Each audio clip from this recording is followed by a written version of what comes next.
Actors are wrong. It's true. And what do I mean by this? Who am I grouping into this? I am grouping in every single actor out there who is taking an acting class or is going to drama school, all of the wannabe up-and-coming actors.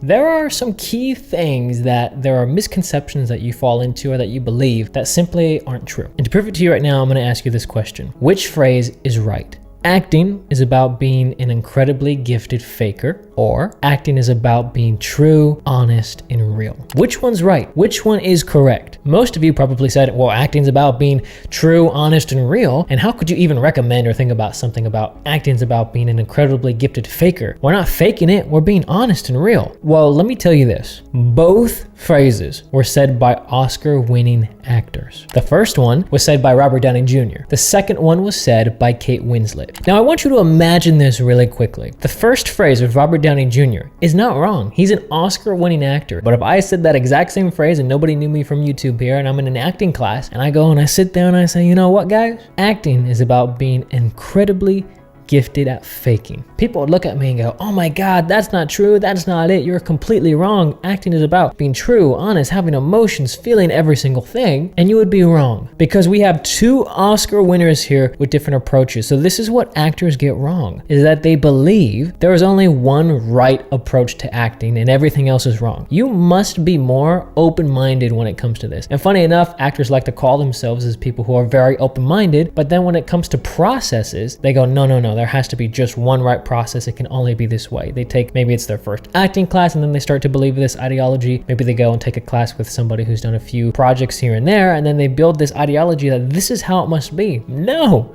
it's not. It's saying that everybody has their own process. It's not saying that Kate Winslet is right for all of you. It's right for her. Maybe it is right for some of you, but not everybody. The same with Robert Downey Jr. Okay, it's right for him, not all of you. So the first thing that most actors tend to get wrong is believing that there's one right way to act and then everything else is wrong. That's a terrible way to look at it. The second misconception that actors get wrong is believing that rejection is the reason that most actors quit. Now, look, there is some truth to this, but you really have to look at the whole picture. Yes, if actors are not booking and they're constantly getting rejected, do they end up quitting this business? Okay, sure, but let's actually go deeper and look at the numbers for this. So, in just 1 year, do you know how many actors quit and drop out of this business? In just 1 year, their first year, do you think it's 5%, 10%, 20%, 40%? 2/3 of actors quit just after the first year, and don't get me started about all the consecutive years after that. But there is a reason for that. Yes, rejection sure is part of it, but we have to look at this a little deeper, and I'm going to give it to you with an example. Imagine you had to go right now and walk 1 mile to your house. That probably is not a very hard task for you. You could be like, okay, sure, I guess I could go for a walk, it'd be fine. You wouldn't be struggling to complete that task, at least most of you. But now if I said, hey, you really got to go to the bathroom, you've had to go to the bathroom now for the last 2 hours, now you have to go and walk 1 mile to your home. That same 1 mile distance has now become a lot more stressful and is so much harder for you to complete that now that 1 mile is going to feel like 10 to 15 miles. It's going to feel terrible. Well, the same applies to our acting, because the stressor that we have, just like when you're having to walk and pee, that's your stressor. The stressor that an actor has when they go and they move out to LA and they find out for themselves, oh my God, I have to go and pay for rent. I have to pay for food. I have to pay for my car. I have to go and pay for my acting classes. Hopefully I have enough money to go and hang out with my friends. Hopefully I have enough miscellaneous money just in case something else goes wrong in life. They find for themselves that there's so many other stressors, and all of a sudden with acting, there's so much pressure that they have to book the part so then they can get rid of those stressors. So they can alleviate the stressors if they book, because now they got a lot of good money coming in for themselves. This is why a lot of actors quit. This is why this idea of the struggling actor is something that has been a proponent that people like to talk about as, oh, it's great and it's awesome. But really what I have found is that it's a great way for a lot of actors to justify themselves being a struggling actor. Because people who say, oh, I love being a struggling actor, this is exactly what I want, it helps me in my craft. If I was to offer those people right now $1 million,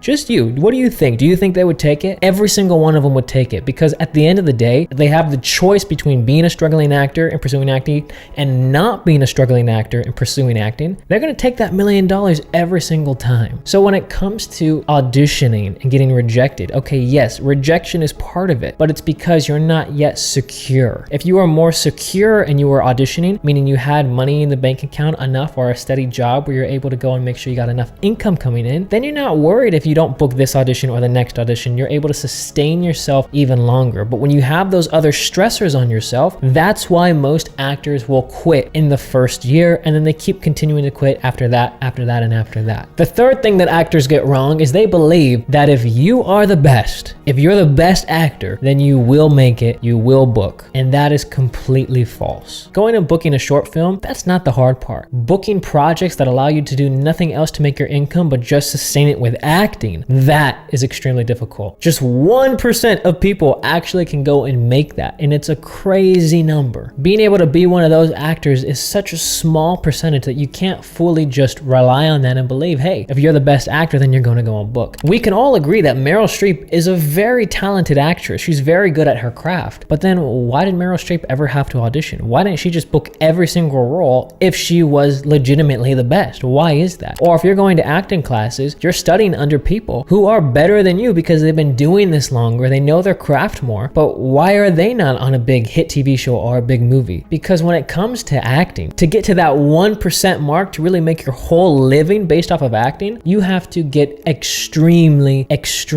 lucky. It's like you're playing in a lottery. This is why a lot of actors fall into this disillusion a little bit, that they think, okay, I'm a talented actor. I'm very talented. Everybody's told me I'm talented. So if I go to LA or if I go to New York and I try to make it in this business, I'm going to do it because I've been told I'm talented. Unfortunately, when it comes to acting, it is not just talent and merit based. Acting is also luck based, because you could audition for a project that you think you're perfect for, but the casting director doesn't. But maybe a different casting director would have loved your performance. I remember there was this director who was talking to me and some other actors, and one of the things that he said is if there was an actress that ever reminded him of his ex-wife, he never booked that type of person for any of his projects. The lady could be an amazing actress, but for him and his own personal reasons, he's just not going to hire them. There's so many things like that within this industry that you have zero control over. So you can be the best. You can be the best in your class. Hey, you could be the next Meryl Streep. But sadly enough, in this business, it's not always talent based. Sometimes there's a lot of luck that gets involved with this. So believing that, hey, I'm the best, so then I'm going to be able to make it as an actor, is a completely false claim that just isn't true, because otherwise there'd be a lot of great actors out there and we'd never have a bad actor in a project. But we got a lot of bad actors out there in different TV shows and different movies, because it's not all talent and merit based like we would like it to be. So I hope you all like this video. This is a little bit of a different one, but it's kind of nice to get different perspectives on acting. So we get a whole wide range of things. Yes, we want to see different techniques. Yes, we want to see other approaches, but we also want to go and see what are some ideologies or beliefs that tons of actors have, and maybe they're right, maybe they're wrong, but we want to talk about all of those perspectives. So I hope you like this video. Make sure you subscribe to the channel so you stay up to date with everything. Give this video a thumbs up. We're posting 2 videos a week now, so don't forget to click that notification bell. And if you're interested in our 10-hour acting masterclass, always down in the description and comments down below. And if you like this video, then you're really gonna love this video right over here, because they work perfectly in tandem together.